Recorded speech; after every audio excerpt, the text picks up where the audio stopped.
¿Qué tan diferente es la temporada más reciente de Invencible con los cómics? Tenemos la respuesta en este video.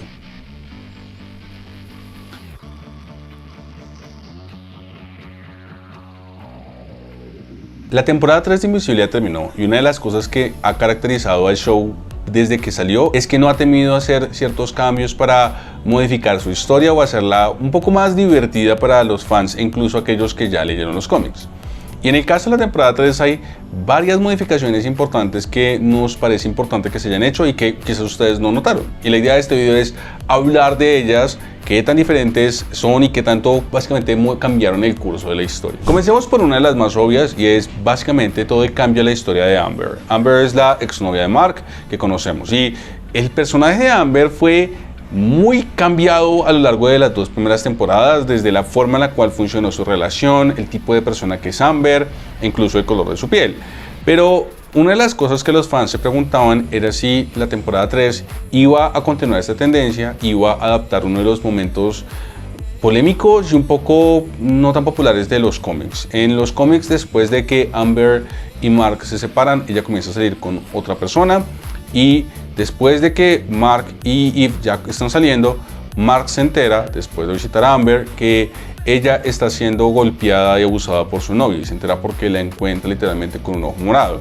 En los cómics, Mark va y se encarga de básicamente enfrentarse a esta persona, lo amenaza con asesinarlo y con eso básicamente evita que Amber tenga que continuar lidiando con su nuevo novio idiota. Esto es un resumen express de lo que ocurre.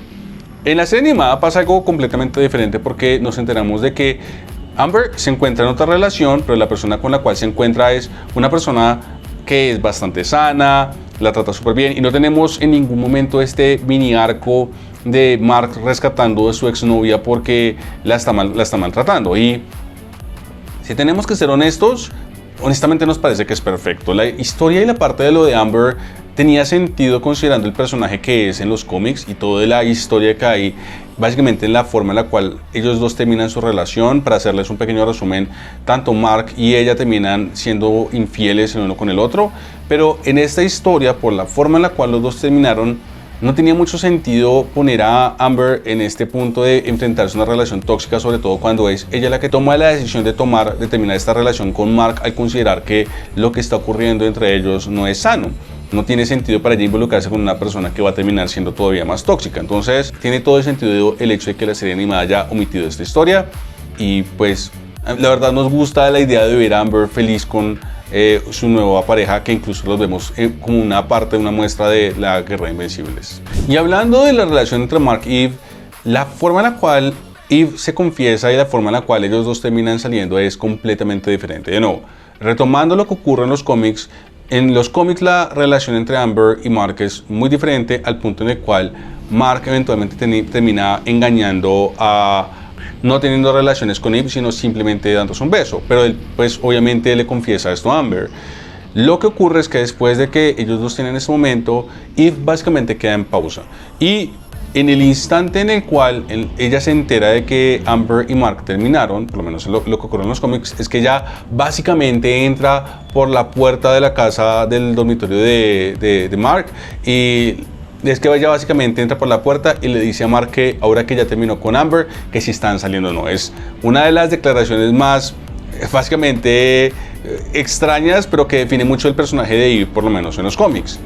En la serie animada pasa algo muy diferente. Mark eventualmente se termina confesando, le confiesa a Eve lo que está ocurriendo con sus sentimientos, pero no es ella la que da el primer paso. Ella, de hecho, está bastante pendiente y no está tan adepta a aceptar la relación. Lo que ocurre después es bastante similar. Mark le confiesa a ella que él se enteró de sus sentimientos debido a una versión del futuro. Ella se pone incómoda por la idea de que Mark simplemente esté saliendo con ella porque le tiene lástima. Toda esta parte es similar, pero no tenemos esta famosa frase de Eve literalmente preguntándole a Mark si ya son novios o no, que tenemos que decir que nos hizo un poco de falta porque sin duda es uno de los momentos más icónicos y divertidos del cómic de Invencible. Luego tenemos toda la historia de Rex y en el caso de Rex esto es una combinación de varios elementos.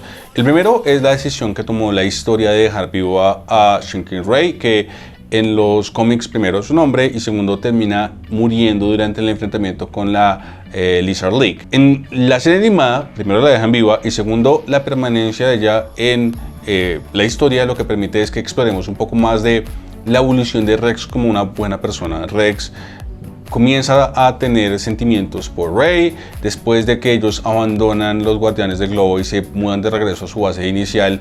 Él comienza a perseguir esta relación con ella, pero al mismo tiempo comienza también a mostrarnos y a contarnos un poco más de su pasado y a hablarnos de cómo él ha cambiado. Y creo que esta dinámica entre Rey y Rex ayudó muchísimo que el momento en el cual él se sacrifica, que es uno de los momentos más importantes de la Guerra de Invencibles, tuviera mucho más peso, porque en los cómics este cambio de Rex de pasar como este pseudo cretino a ser este personaje que genuinamente estaba comenzando a cambiar y preocuparse por sus compañeros y a querer trabajar en sí mismo, fue ocurriendo un poco detrás de bambalinas.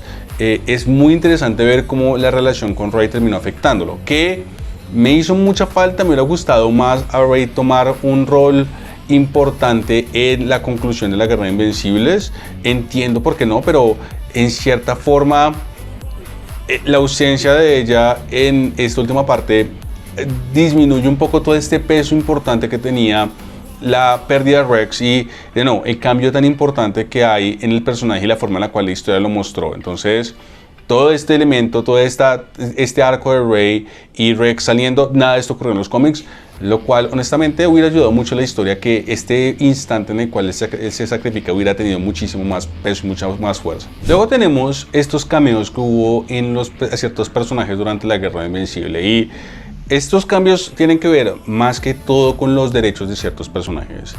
Para hacer una especie de pseudo-spoilers también, la Guerra de Invencibles, que es cuando todas estas variantes ingresan al mundo de Invencible, fue un evento masivo dentro del universo, fue un evento masivo dentro del mundo de Invencible y dentro del mundo de los cómics que manejaba Invencible. Como tal, lo que terminamos viendo fue la aparición de varios personajes que no son exclusivos de la saga de Invencible, sino que eran parte de la línea de cómics que en estos momentos publicaba Invencible. Y por ejemplo, entre los más notorios está la aparición de Spawn, que se enfrenta a uno de los Invencibles. Tenemos la aparición de Dark Pit, que es un personaje que aparecía dentro de los cómics de Dark Horse. Y aunque estos son pequeños cameos, es interesante ver cómo, por ejemplo, algunos otros personajes sí terminaron apareciendo. Por ejemplo, no tenemos la aparición de Spawn, pero tenemos la aparición de Wolfman, que lo termina reemplazando, que también era un personaje que tenía un cameo dentro de la Guerra Invencible, pero no en este encuentro con este Mark. Tenemos también, por ejemplo, la aparición de Reed, que es un personaje que pertenece a Mark Miller, pero que había aparecido muchísimo antes en el universo Invencible y que incluso hacía parte de la historia del trasfondo de Cecil, pero que aparece solamente en la Guerra Invencible. Entonces, en términos de cameos, es muy interesante ver cómo la historia todavía logró manejar la aparición de ciertos personajes, seguramente aquellos que Kirkman dio autorización para que aparecieran, como por ejemplo Tech Jacket, que es muy importante porque, por ejemplo, Tech Jacket luego termina siendo miembro del equipo de resistencia contra los Viltrumitas y termina siendo parte importante de la historia. Y es muy interesante que tuvimos un pequeño cameo de él en la Guerra de Invencibles y luego también en el entierro. La pregunta es si también lo vamos a ver después durante el arco de la Guerra Viltrumita, o si la aparición de Tech Jacket significa que quizás vamos a tener algún tipo de adaptación de los cómics del personaje para poder, ahí sí es cierto, terminar de acoplar muy bien la historia cuando lleguemos a la Guerra Viltrumita. Es algo bastante interesante ver cómo estos cameos fueron modificados, pero para resumirlo, los cameos terminaron siendo bastante diferentes los que tuvimos durante la serie animada y los que terminamos viendo en los cómics. Y hablando de cameos y de modificaciones en la Guerra de Invencibles, quizás uno de los más interesantes es cómo se cambia y se modifican algunas de las cosas dentro de las variantes de Invencible. Por ejemplo, hay dos cambios que me parecen importantes mencionar. El primero es el hecho de que sea el Mark Siniestro la persona que se encargue de jactarse de que mató a su padre. En los cómics es otra variante de Mark la que asegura haber matado a su padre cuando está luchando contra los héroes, pero lo interesante es que esta versión de Mark ni siquiera llega al segundo día. Es importante el hecho de que sea el Mark Siniestro el que pueda decir que mató a su padre, porque en cierta forma tiene más lógica el hecho de que uno de los Marks que sobrevive y luego uno de los Marks que terminas teniendo como importancia en eventos a futuro de Invencible tenga el nivel de fuerza para poder encargarse de matar a su padre, o por lo menos tenga el nivel de locura para poder hacerlo, lo cual de nuevo tiene sentido considerando algunos de los eventos que vamos a ver a futuro en Invencible. El segundo cambio que me parece importante es un poco detrás de las motivaciones, porque en los cómics nunca se entra en detalle sobre qué fue lo que le prometió Armstrong Levy a las variantes de Invencible. Solamente aseguran que el objetivo de él fue encargarse de ofrecerles la oportunidad de conquistar nuevos mundos, pero nada más. Y es interesante, por ejemplo, ver cómo tenemos una variante de Mark que quiso ir a esta tierra con el propósito de secuestrar a Debbie y tener un reemplazo de su madre que ya no está con él en ese mundo. Es interesante ver una variante de Mark que asegura que extraña a su mejor amigo. Es muy interesante ver cómo a través de pequeñas muestras de diálogo logramos expandir un poco más en la historia detrás de estos Invencibles, porque además a través de estos diálogos, por ejemplo, nos enteramos que varias de estas variantes se encargaron de asesinar a sus madres, o que algunos de ellos, a pesar del nivel de, por así decirlo, de maldad que tienen, todavía son capaces de recordar cosas como el momento en el cual fueron entrenados con su padre en la casa. Es muy interesante tener estos pequeños momentos que puede que ahorita no estén pagando, pero que seguramente en el futuro van a compensar o van a terminar informándonos más de lo que ocurre con estas variantes que terminaron extraviadas en esta dimensión cuando Armstrong Levy los traicionó. Y hablando de Armstrong Levy, la versión animada se encargó de disminuir bastante la apariencia deformada del personaje. En los cómics, después de que Mark casi lo asesina, él regresa, pero básicamente se ha convertido en un monstruo, por lo menos físicamente. Su cabeza está completamente distorsionada, la mitad de su rostro está deformado por cicatrices. En la serie animada, si bien parte de su rostro terminó lastimado, es una versión guapa, o por lo menos si lo comparamos con lo que tenemos en los cómics. Y hay dos posibles teorías de por qué se hizo esto. La primera es porque quizás la serie animada no vio la necesidad de mostrar a Levi como esta especie de criatura Frankenstein repulsiva que nos intenta mostrar los cómics.